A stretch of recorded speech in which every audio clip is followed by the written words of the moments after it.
Everywhere I go, people tell me the same thing. Thank you, Spider-Man! Phase 5 of the Marvel Cinematic Universe has officially begun with Ant-Man and the Wasp: Quantumania.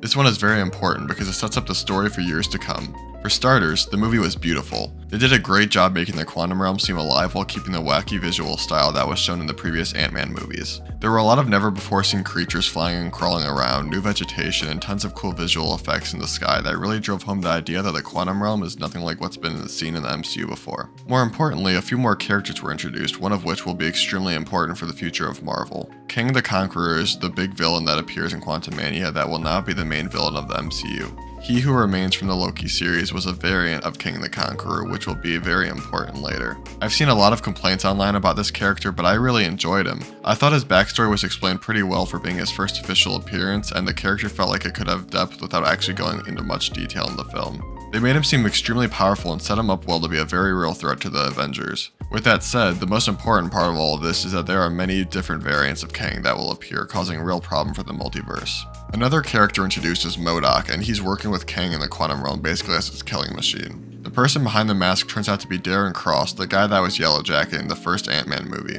At the end of the first movie, Scott Lang shrinks Darren Cross by breaking his suit, causing him to shrink so far that he ends up in the quantum realm.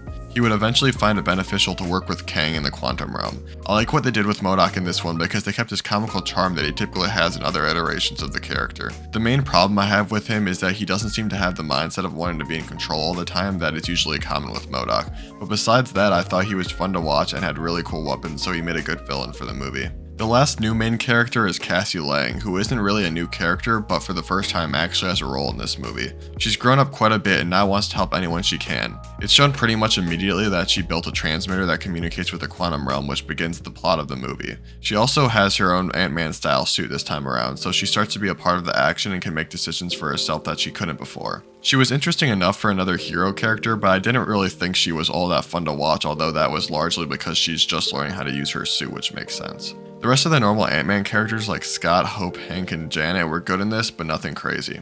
In my opinion, Ant-Man is one of the less interesting superheroes, so I don't typically have too high of hopes when it comes to the action in these movies. Once again, it's just a couple of people disappearing, then some people get punched, and then they reappear. I honestly thought the combat in Quantumania was a little less fun to watch than it has been in any of the other Ant-Man movies. The fight scenes were short-lived with what seemed like a maximum of 3 or 4 people fighting at once. The only fighting I enjoyed was the fighting of the normal citizens of the quantum realm. Even though that wasn't amazing itself, I just thought it was more entertaining than Ant-Man and the Wasp's fighting. With that said, I really did enjoy the movie, but it was because of the story and the visuals rather than being because of the epic fight scenes. The plot of the movie was definitely good while again being nothing crazy. It was interesting enough to keep me intrigued the entire movie, largely because of Kang, and it set the framework for the movies to come, and it was done really well in my opinion. I'm going to get into some major spoiler stuff now, including the ending, so if you don't want anything spoiled then feel free to leave now.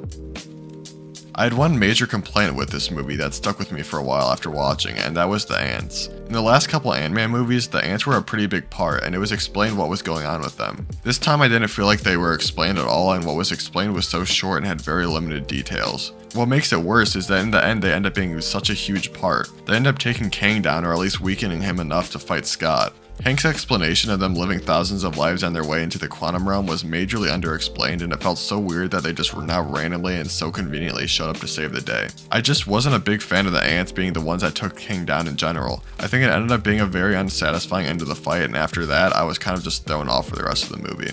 From what I've seen, Quantumania is the worst rated MCU movie yet. In all honesty, it was one of the weaker movies, but I don't think it's fair to say it was the worst one.